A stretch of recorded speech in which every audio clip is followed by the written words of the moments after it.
Le 8 mai 1985, une tragédie bouleverse la ville de Fayetteville en Caroline du Nord. Kathy Eastburn et ses deux filles, Erin et Cara, sont retrouvées assassinées dans leur maison. Un crime brutal, mais aussi un mystère qui va durer beaucoup plus longtemps que prévu. Alors que l'enquête semble se concentrer sur un suspect, un autre homme avec des doutes est en train de surgir. Fausses accusations, témoins douteux, sciences médico-légales qui peinent à suivre le rythme. La vérité semble insaisissable, mais pourtant, qu'est-il vraiment arrivé à la famille Eastburn? Cette histoire ne fait que commencer, et avec moi, nous allons la découvrir.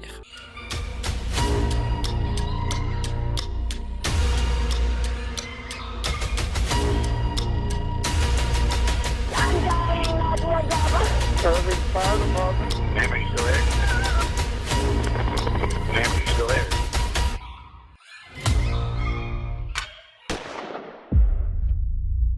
Bonjour à toutes, bonjour à tous, bienvenue dans cette nouvelle vidéo Murders Explained.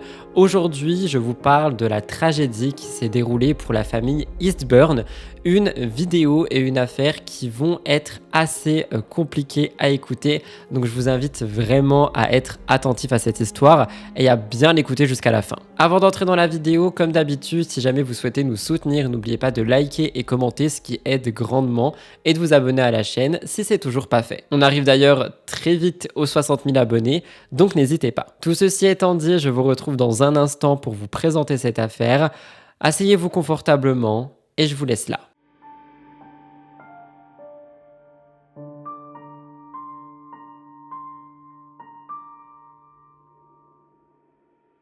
Lorsque le policier arrive chez les Eastburn sur Summer Hill Road, il entend des cris perçants qui proviennent de l'intérieur de la maison. Les pleurs de la plus jeune fille, Jana, résonnent à travers les murs. Une scène qui montre une situation de détresse extrême. La petite est sur le point de mourir, victime de déshydratation et de famine. Son corps est dans un état tragique. Il est recouvert de saleté et d'excréments. Ça témoigne de la souffrance qu'elle a endurée pendant de longs jours. Et si je commence par vous parler de l'entrée du policier dans la maison, c'est parce que vous allez voir que c'est vraiment le déroulé de l'enquête qui nous intéressera. Bref, à ce moment-là, le bébé est la seule personne retrouvée vivante dans la maison. Un miracle dans cette tragédie. Pour vous parler un petit peu de la famille Eastburn, ils sont une famille assez militaire, avec un mode de vie discipliné et nomade, souvent confronté à des déplacements. Ils se préparaient à déménager en Angleterre, où Gary, le mari et père, a reçu un poste important dans la Royal Air Force. Il occupe le grade de capitaine et il est actuellement, au moment de tout ça, stationné dans un centre d'entraînement situé à Montgomery, en Alabama, soit à plus de 800 km de Fayetteville, où réside la petite famille. Bien que leur quotidien est marqué par des absences et des déplacements, ils gardent un contact régulier. Ils se téléphonent chaque samedi pour s'échanger des nouvelles, même à distance. Cependant, ce samedi de mai 1985, quelque chose ne se passe pas comme d'habitude. Gary essaye de joindre sa femme, Kathy, pour le rappel habituel, mais elle ne répond pas. Après plusieurs tentatives, l'inquiétude s'installe en lui.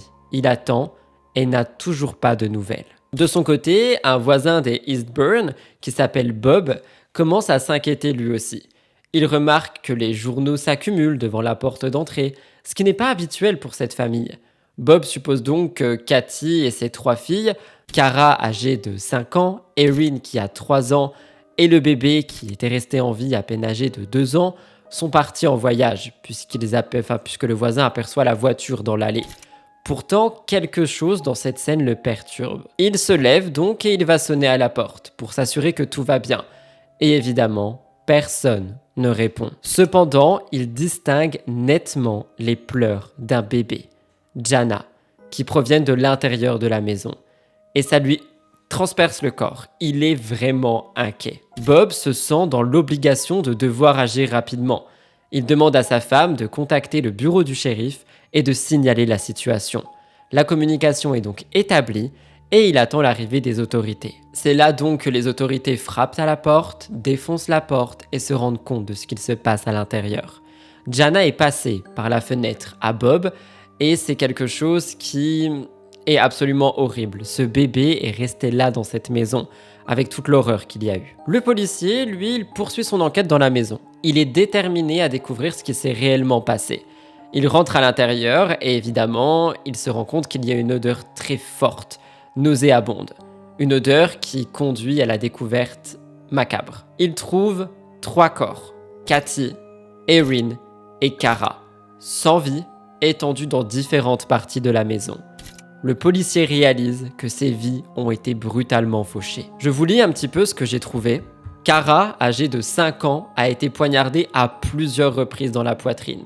Son corps sans vie est retrouvé recroquevillé sous une couverture de Star Wars, une image terriblement poignante d'une enfant et d'une enfance qui a été volée. Kathy, la mère de famille de 32 ans, a été retrouvée dans un état encore plus choquant. Sans pantalon, sans sous-vêtements, elle a subi une agression violente, sexuelle, avant de mourir. Elle porte sur elle 15 blessures au couteau, des marques sanglantes de quelque chose qui s'est produit et qui a été très violent. Erin, la plus jeune des 3 filles, âgée de 3 ans seulement, a subi un traumatisme contondant à la poitrine et au dos.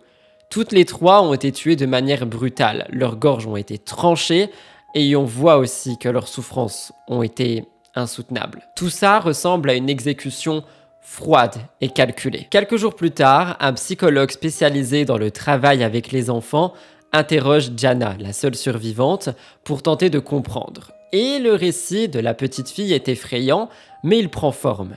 Elle explique qu'elle s'est cachée pendant l'attaque, conseillée par ses sœurs, qui lui ont dit de se tenir à l'écart, de ne pas bouger, de ne faire aucun bruit, car les mauvais hommes arrivaient. C'est probablement cette précaution qui lui a permis de rester en vie, alors que ses sœurs succombaient à des violences horribles. Sur les lieux du crime, les enquêteurs prélèvent minutieusement des preuves médico-légales, des cheveux, des empreintes, ainsi qu'un échantillon de sperme.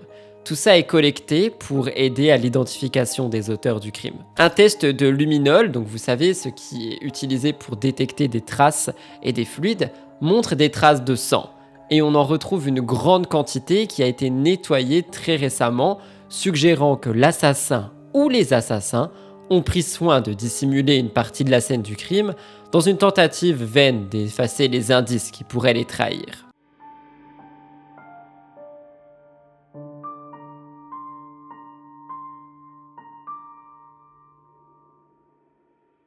Peu de temps après le drame, un homme est contacté, Gary Eastburn. Évidemment, vous vous en doutez, c'est le mari et le père, donc celui-ci est forcément contacté dès le début. Mais cette première prise de contact n'a révélé rien de positif. En fait, le policier qui l'a contacté lui a dit qu'il devait rentrer immédiatement, parce qu'un décès a eu lieu dans sa famille. Gary, il est déstabilisé, il prend son téléphone et il transmet toutes ces infos qu'il possède à Watts et à son partenaire, donc les personnes qui travaillaient avec lui. Il raconte que sa famille possède un chien, un vieux compagnon fidèle, mais que récemment, il a vu une annonce dans le journal pour qu'il trouve un nouveau foyer. Et justement, en fait, on a vu que cette annonce de journal avait été déposée en avance parce que tout le monde allait déménager. C'est ce que je vous avais dit, il fallait qu'il parte à plus de 800 km. Et donc, on a demandé à Gary si on pouvait trouver la personne qui a potentiellement voulu appeler pour cette annonce, peut-être même qui est passée à la maison et qui pourrait être responsable. Mais Gary n'avait pas de réponse. Bref, Gary rentre chez lui et il est confronté à cette scène de chaos et de désolation. Les corps de sa famille ont été emportés, mais il reste dans la maison, déambulant de pièce en pièce, cherchant tout signe d'indice, espérant peut-être découvrir quelque chose qui pourrait éclairer cette obscurité et cette tragédie. Il fouille les lieux et il ne manque rien, donc il ne trouve rien. Cependant, en regardant d'un petit peu plus près, on se rend compte que des choses ont été volées. Ce sont des petites choses, mais des choses quand même. La carte bancaire de Kathy, donc on n'est pas sur des objets ou des meubles ou peu importe, mais on a pris la carte bancaire et une enveloppe contenant $300. À part ça, rien n'avait disparu. La maison est vide, littéralement, il n'y a plus aucune présence, mais l'atmosphère est lourde, pleine de souvenirs et de silence. La police, de son côté, a déjà commencé à recueillir des témoignages. Mais plutôt que de devoir solliciter les témoignages, quelqu'un s'est présenté spontanément. Patrick Cohn, un homme déjà connu des forces de l'ordre, il a été connu pour des précédents démêlés avec la justice, et cette fois-ci il s'est manifesté. Il a été le témoin de certains événements, la nuit où la famille Eastburn a été attaquée, et il estime que ce qu'il a vu doit être partagé avec les enquêteurs. C'est comme ça qu'il se rend au commissariat, prêt à faire la lumière sur ce qu'il a observé, sachant que les informations peuvent s'avérer cruciales pour résoudre ce drame. Patrick, après avoir pris la décision de se rendre à la police, leur raconte ce qu'il a observé cette nuit-là. Il explique qu'à environ 3h30 du matin, il a vu un homme quitter la maison des Eastburn. Cet individu était grand, blond, avec un nez large et une grande moustache. Il portait une veste que seuls les membres d'un club ou d'une organisation particulière semblaient avoir, et une casquette tricotée, et un jean. L'homme marchait d'un pas décidé, portant un sac poubelle noir. Un détail qui semble suspect, mais qui semble également indiquer que cet homme avait peut-être quelque chose à cacher. Alors qu'il s'éloignait de la maison, l'homme croise Patrick et lui échange quelques mots.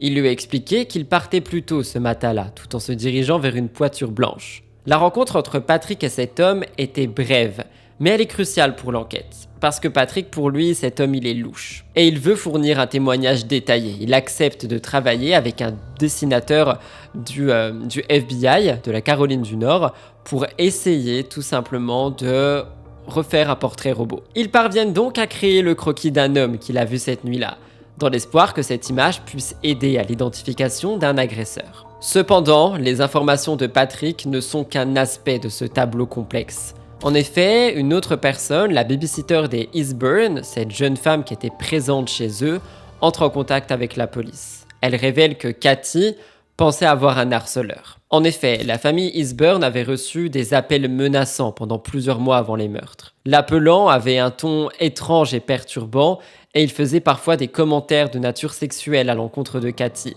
Ça la mettait mal à l'aise et ça inquiétait toute la famille. Cette situation s'est intensifiée au fil du temps, mais personne ne savait exactement qui était derrière ces appels. Quelques jours avant les meurtres, la babysitter prend un appel étrange.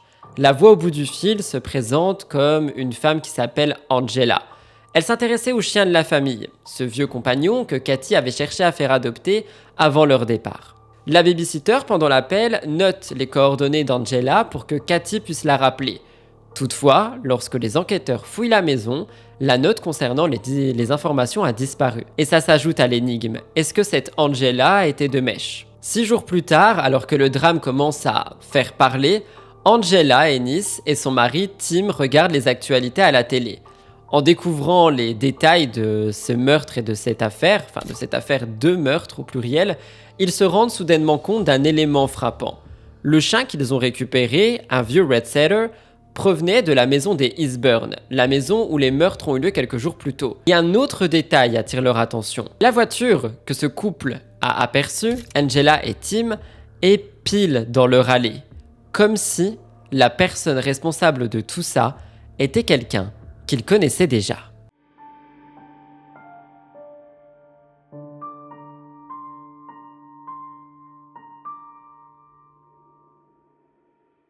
Tim Ennis se rend donc au poste de police et il décide de parler au sujet de sa rencontre avec la famille Eastburn et de ses propres préoccupations concernant l'affaire. Il dit qu'il veut clarifier son rôle, convaincu que son témoignage peut éclairer les enquêteurs. Lorsque le détective entre dans la salle d'entretien et voit Tim pour la première fois, il ne peut s'empêcher de noter la ressemblance frappante entre cet homme et le croquis que Patrick Cohn avait contribué à créer quelques jours plus tôt. La ressemblance ne fait qu'ajouter de l'inquiétude. Tim est âgé de 27 ans. C'est un sergent de l'armée, un homme calme et mesuré, et il est récemment devenu père de sa petite Christina, née plus tôt dans l'année. Ce statut de jeune père tout récent rend la situation beaucoup plus étrange pour lui. Bien que Tim veuille coopérer, il ne peut s'empêcher de se sentir méfiant à l'égard des enquêteurs. Ceux-ci l'interrogent de manière intense, comme s'il était un suspect, et donc ça le place dans une situation inconfortable. Dans un élan de prudence, il leur demande s'il doit se faire représenter par un avocat. Les détectives le rassurent, ils disent que c'est simplement un entretien de routine, sans raison particulière de s'inquiéter. Cependant, le ton de l'interrogatoire et la direction que celui-ci prend laisse tout le monde perplexe. Bref, Tim explique qu'il est allé chercher le chien des Eastburn le mardi précédent les meurtres. 2 jours avant, il s'était rendu chez la famille pour récupérer l'animal comme convenu, donc 2 jours avant les meurtres. Après cela, il a pris sa fille Christina et sa femme Angela pour aller visiter sa propre famille. Ils sont tous restés chez sa famille, donc il n'a pas d'alibi pour la nuit où les meurtres ont eu lieu. Il essaye d'être honnête sur ses actions, mais un malaise s'installe en lui. Il se demande s'il va pouvoir prouver son innocence ou si les enquêteurs, à tort, vont se concentrer sur lui. Dans un souci de transparence, Tim accepte de se soumettre à tous les tests demandés par la police. Les détectives prennent donc des empreintes digitales, des échantillons de salive, des cheveux, même du sang, et tout au long du processus, Tim il est calme, il est coopératif. Il ressent une certaine nervosité évidemment, mais il est quand même ultra coopératif et rien laisse présager qu'il est suspect. Il se donne littéralement corps et âme pour essayer d'aider. Et pendant ce temps, la police continue son travail méthodique pour collecter les éléments nécessaires à l'enquête. Ils organisent une identification à l'aveugle avec Patrick en espérant qu'il pourrait identifier un suspect parmi une série de photos. En raison de ses antécédents judiciaires, notamment des chèques sans provision qui l'avaient conduit à des arrestations, la police dispose d'une photo de Tim qui date de cette période. Parce que lui aussi, malgré tout, il n'a pas un passé très bien. Il la place parmi 5 autres photos et tout ça s'est montré à Patrick. Patrick est confronté à cette série de photos et son regard se fixe immédiatement sur celle de Tim. Sans hésiter, il désigne Tim comme étant l'homme qu'il a vu cette nuit-là, près de la maison des Eastburn. C'est un moment assez choquant et surprenant, mais ça marque un tournant dans l'enquête. Ça renforce l'hypothèse que Tim pourrait bien être impliqué de manière ou d'une autre dans cette affaire macabre. Après plusieurs heures d'interrogatoire, Tim est finalement libéré et il rentre chez lui. La police cependant reste convaincue d'avoir trouvé le suspect principal. Ils intensifient alors leur enquête et commencent à interroger les personnes qui entourent Tim, espérant recueillir des éléments supplémentaires qui pourraient confirmer ou infirmer leurs soupçons. Les voisins de Tim rapportent avoir vu un comportement étrange de sa part peu après les meurtres. Selon eux, il avait passé 5 heures à brûler des objets dans un tonneau, un geste qu'ils n'avaient jamais vu auparavant. Personne dans le voisinage ne se souvient de l'avoir vu faire brûler quoi que ce soit dans un tonneau, mais tout le monde trouvait son attitude suspecte. On se demande ce qu'il a pu détruire, ce qu'il veut cacher. Pourquoi est-ce que Tim a changé de comportement? De plus, le pressing aussi se rappelle d'avoir vu Tim le lendemain des meurtres. Il emmenait une veste, quelque chose qui était réservé aux membres d'une organisation pour la faire nettoyer. Un détail qui pique la police, parce qu'on a quand même beaucoup de liens. Je vous rappelle que ce genre de vêtements est littéralement décrit par Patrick. Bref, lors de l'enquête, le propriétaire de l'immeuble où Tim vit fournit aussi certaines informations. Il raconte que Tim était en retard de paiement pour son loyer ce mois-là. Il devait 345 $ et il a réglé la somme juste quelques jours après les meurtres. Une situation qui semble étrange quand on sait qu'il avait des retards de paiement et qu'on a justement volé de l'argent à Cathy et à sa famille. Tout cela conduit à l'arrestation de Tim. Il est accusé de viol et de 3 meurtres au premier degré. Les enquêteurs sont persuadés de son implication. Lors de son arrestation, un accord de plaidoyer lui est proposé, mais Tim refuse catégoriquement de plaider coupable. Il répète qu'il n'a rien fait, qu'il est innocent et il affirme qu'il n'a pas commis ces crimes. Plutôt que de céder à la pression de l'accord, il demande aux enquêteurs de tester les échantillons qu'il leur avait fournis lors du premier entretien. Tim croit fermement qu'une analyse approfondie de ses preuves peut prouver son innocence. Et il est déterminé à se défendre en s'appuyant sur ses tests scientifiques. Mais l'enquête se poursuit, les révélations et les preuves s'accumulent et ça rend son avenir plus qu'incertain.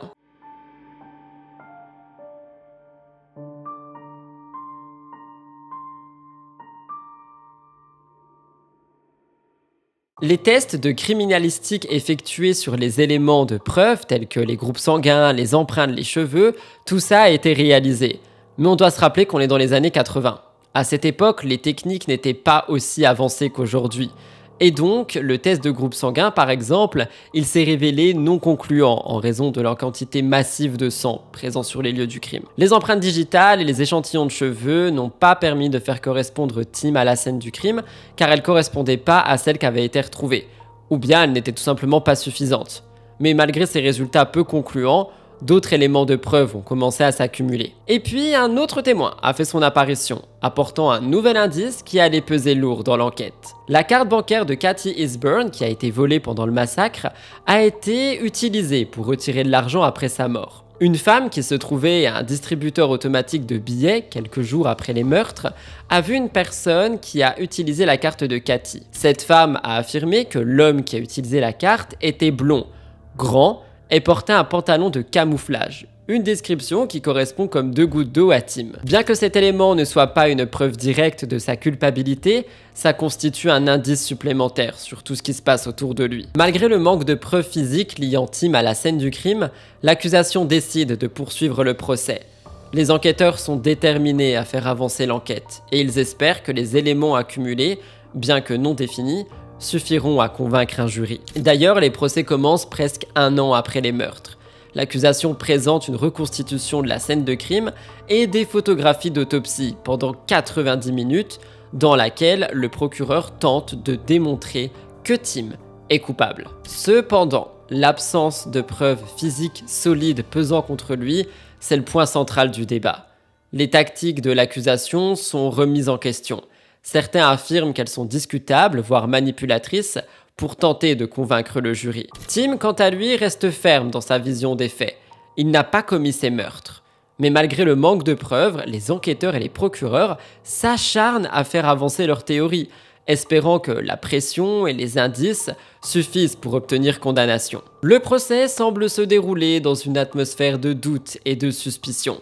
Et ça devient une bataille juridique féroce. Quoi qu'il en soit, le jury, après plusieurs heures de délibération, rend son verdict. Tim Ennis est déclaré coupable de 3 meurtres au premier degré et du viol de Kathy Eastburn. Immédiatement après le verdict, il est transféré à Raleigh où 3 jours plus tard, il est condamné à mort. Une sentence qui est tombée avec une dureté implacable. Pourtant, malgré la condamnation, des doutes persistent concernant cette affaire. Il y a des preuves qui semblent contredire l'idée que Tim est le coupable. Parmi elles, on peut parler des preuves digitales et des cheveux qui sont quand même retrouvés dans la maison, mais qui correspondent pas à Tim. De plus, des empreintes de pas ont été découvertes à l'extérieur de la maison et elles étaient 3 tailles plus petites que celles de Tim. Donc ce sont des éléments qui n'ont jamais été remis en question pendant le procès. Pourtant, c'est quand même important d'en parler. On dirait que ça a été négligé, ou ignoré du moins, par les procureurs, et beaucoup se demandent si la véritable justice a eu lieu. Tim préparait son appel, et une lettre étrange arrive à la prison. La lettre est adressée à Tim, et elle porte une signature mystérieuse, MX. Le contenu de la lettre va à l'encontre de tout ce qui a été dit jusqu'ici. La personne qui a écrit cette lettre présente une confession. L'auteur affirme avoir commis les meurtres des Eastburn et exprime des regrets pour le fait que Tim fasse tout simplement de la prison pour un crime qu'il n'a pas commis. La personne dit « Je serai en sécurité hors de la Caroline du Nord quand vous lirez ces mots ». Et on voit la signature, MX. Cette lettre a suscité de nombreuses interrogations et la police et les autorités n'ont pas immédiatement pris cette confession au sérieux, ils ont pensé que c'était un canular. Bref, l'affaire du coup de Tim prend un tournant en 1988. L'appel est au tribunal. La défense de Tim argumente avec le diaporama de photographie que tout simplement, c'est pas lui en fait, que tout a été excessivement biaisé et discriminatoire. Ils soutiennent que les images violentes et choquantes des meurtres et des scènes d'autopsie sont trop nombreuses et trop graphiques et donc ça a pu manipuler les jurés pour qu'ils accablent Tim d'un coup. Selon eux, selon la défense de Tim, la présentation de ces images était injustement biaisée et aurait poussé le jury à prendre cette décision plutôt que de rester sur les faits. Le juge examine les arguments et concède que le jury a effectivement été exposé à un excès d'images choquantes. Donc un nouveau procès est ordonné et il a été déplacé un peu plus loin dans la ville d'origine de Tim pour garantir une audience plus équitable et moins influencée. J'ai dit un peu plus loin de la ville d'origine, je sais plus ce que j'ai dit, mais oui c'est plus loin, c'est pas dans sa ville. La même année, la Cour suprême de Caroline du Nord prend une décision historique statuant que l'exposition excessive de preuves graphiques peut causer préjudice par rapport au juré. Évidemment, cette décision est désignée avec un nom qui est le test Ennis pour l'excès. Bref, tout ça, ça offre un nouvel espoir à Tim. Il est toujours emprisonné, mais il semble que des failles importantes soient en train d'émerger dans l'affaire. Les rebondissements dans celle-ci laissent entrevoir la possibilité de ce nouveau procès et potentiellement d'apprendre des choses qu'on n'avait pas vues jusque-là.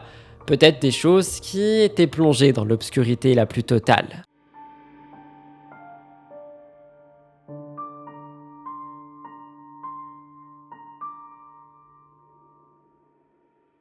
Le premier témoin à prendre la parole lors du second procès est Patrick Cohn. La défense avait l'intention de discréditer son témoignage qu'il considère comme inexact. Je vous rappelle que Patrick a affirmé voir un homme blond, grand, avec la veste réservée à certains membres, un pantalon de camouflage, quittant la maison des Eastbourne dans une chevette blanche, donc la voiture blanche, mais la défense cherche à démontrer que son récit est plein de doutes. Pour ce faire, ils ont fait venir un météorologue et un pilote d'hélicoptère qui expliquent au jury que la nuit des meurtres avait été nuageuse et sombre.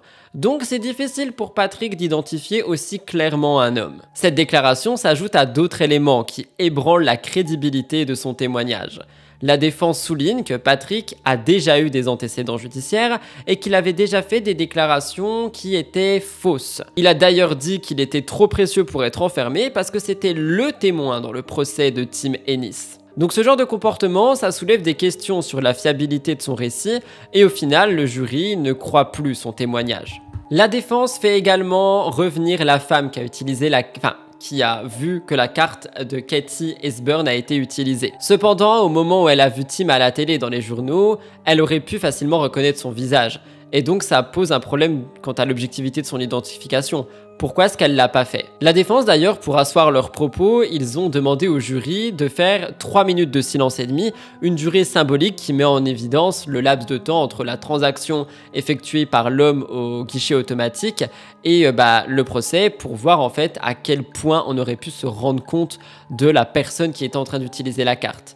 La femme avait dit aux 2 enquêteurs qu'elle ne se souvenait de rien, et donc ça renforce encore un doute par rapport à sa mémoire. Comment est-ce qu'elle peut se souvenir de rien? Les preuves matérielles trouvées à la maison des Eastbourne ont aussi été apportées par la défense, donc les cheveux, le sang et les empreintes digitales, et elles ne correspondent toujours pas à Tim Ennis. Donc l'enquête n'a pas été conclue de manière définitive, seulement Tim a été jugé responsable absolument pour tout. La défense s'attarde également sur la veste Members Only. La veste de Tim, cet élément central dans l'accusation. Le presseur avait nettoyé cette veste après les meurtres et il a été appelé à témoigner. Il a confirmé que, contrairement à ce que l'accusation a suggéré, ils n'ont pas utilisé de produits chimiques spéciaux pour nettoyer du sang sur la veste. D'ailleurs, les avocats de Tim ont montré une démonstration, ils ont versé du sang sur une veste similaire et ils l'ont nettoyé avec des produits chimiques. L'opération a été faite de manière rigoureuse, mais le test de luminol révèle les traces de sang sur cette veste.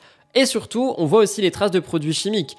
Cependant, lorsque la même méthode est appliquée sur la veste de Tim, aucun signe de sang n'est retrouvé. Donc encore une fois, est-ce qu'il n'a pas été accusé à tort? Enfin, le coup de maître de la défense a été l'apparition d'un nouveau témoin. Un homme dont l'apparence était presque identique à celle de Tim.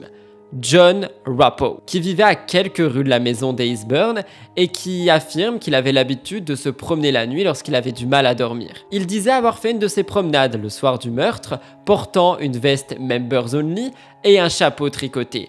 Des vêtements que Tim était supposé porter cette nuit-là. Ce témoignage apporte donc une nouvelle dimension au procès, suggérant qu'une autre personne, qui ressemblait beaucoup à Tim, pourrait avoir été impliqué dans ces événements, ou du moins pourrait avoir été pris pour Tim par Patrick. Ainsi, grâce à tous ces éléments, le procès prend une nouvelle tournure. Le doute s'installe dans l'esprit des jurés qui commencent à se demander si Tim est vraiment aussi coupable. Les preuves s'accumulent et au fil du temps, tout semble se contredire.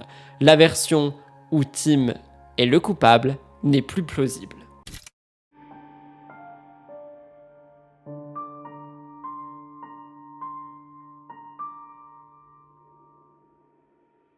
John, ce témoin clé, déclare au jury qu'il a été interrogé par la police après que celle-ci ait remarqué la ressemblance. Il dit que lorsqu'ils ont eu conscience de cette similitude, les enquêteurs ont pris sa veste et son chapeau et ils les ont cachés loin de la défense et ne lui ont rendu qu'une seule fois où Tim avait été placé en prison. Cette révélation renforce encore l'idée que l'enquête n'a pas été faite de manière transparente et que même les policiers se sont servis de John pour faire enfermer Tim. Pourquoi? Parce qu'il fallait classer le dossier rapidement? 2 jours après la déclaration, le jury rend un verdict de non coupable pour Tim pour les 3 meurtres et le viol de Cathy. Il est acquitté. Je vous rappelle que, de base, il était condamné à mort quand même. Il sort du tribunal en compagnie de sa fille, âgée de 4 ans, et de sa femme. C'est un moment qui marque le début de sa nouvelle vie en tant qu'homme libre. Une fois libéré, il retourne à ses engagements militaires. L'armée lui attribue un salaire pour les années passées derrière les barreaux, un geste qui lui permet de reprendre sa carrière. En 2004, il prend sa retraite de corps militaire en tant que sergent-chef. Il se réinstalle avec sa famille et il compte bien profiter d'eux. Sauf que sa vie tranquille, elle est bouleversée en 2006 à nouveau. À ce moment-là, Gary Eastburn, le mari de Cathy et père des 3 enfants, reçoit un appel d'un détective. Ce dernier l'informe que la technologie a enfin rattrapé son retard en matière de test ADN. Le kit de viol utilisé sur Cathy, resté sans analyse depuis des années, a été retrouvé au département du shérif. Les écouvillons contenant l'ADN prélevé sur Cathy ont été envoyés à un nouveau laboratoire. Les résultats de l'ADN ont été choquants et définitifs et il n'y avait aucune faille. Le sperme retrouvé dans le corps de Cathy correspond à Tim Ennis. Ça représente un renversement de situation majeur parce que Tim il a été acquitté dans le passé. Le système judiciaire qui avait bâclé l'enquête se retrouve à nouveau face à un dilemme complexe, en particulier en raison du principe du double jeopardy. En gros, une personne ne peut être jugée 2 fois pour les mêmes faits. Cependant, le fait que Tim soit militaire complique encore plus les choses. L'armée a pris la décision de réactiver Tim, le rappelant pour un service actif. Et il fut accusé des meurtres des Eastburn pour une 2e fois. Quoi qu'il en soit, en 2010, son procès commence. Le contexte a évidemment radicalement changé depuis le premier procès. Les accusations sont soutenues avec des vraies analyses ADN. Après 20 ans d'attente, de lutte juridique et de retournement de situation, Tim Ennis se retrouve de nouveau au centre de l'attention. Non seulement en raison de l'assassinat de la famille Eastburn, mais aussi à cause de l'incertitude qui persiste encore autour de tout ça. Malgré tout, Tim a quand même été jugé une nouvelle fois pour ce crime. Il a finalement été reconnu coupable et libéré de manière déshonorante de l'armée. Gary, le père des enfants et le mari de Cathy, a dit « Je suis parfaitement heureux s'il passe le reste de sa vie en prison. Cependant, s'il l'exécutait, ce ne serait pas plus que ce qu'il mériterait. »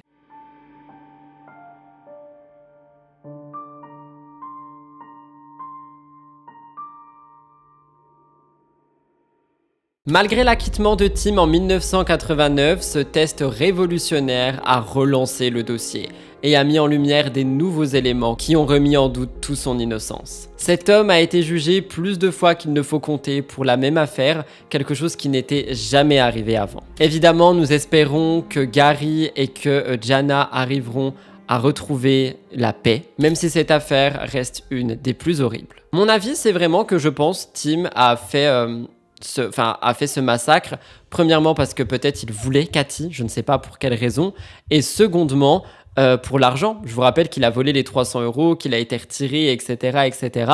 Et pour moi, c'est quelque chose qui montre qu'il avait besoin en fait de cet argent pour tout simplement faire en sorte de pouvoir payer son loyer, lui qui était en retard dans ses paiements. Vous me direz ce que vous avez pensé de cette affaire. Je vous ai dit que c'était un vrai casse-tête et pour le coup, c'en était un. J'espère que l'affaire a été inédite pour vous. Si c'est le cas, n'oubliez pas de liker, commenter, partager. Abonnez-vous à la chaîne si vous souhaitez nous soutenir et moi je vous retrouve dans quelques jours pour une nouvelle affaire horrifique. Jusque-lors, prenez grand soin de vous.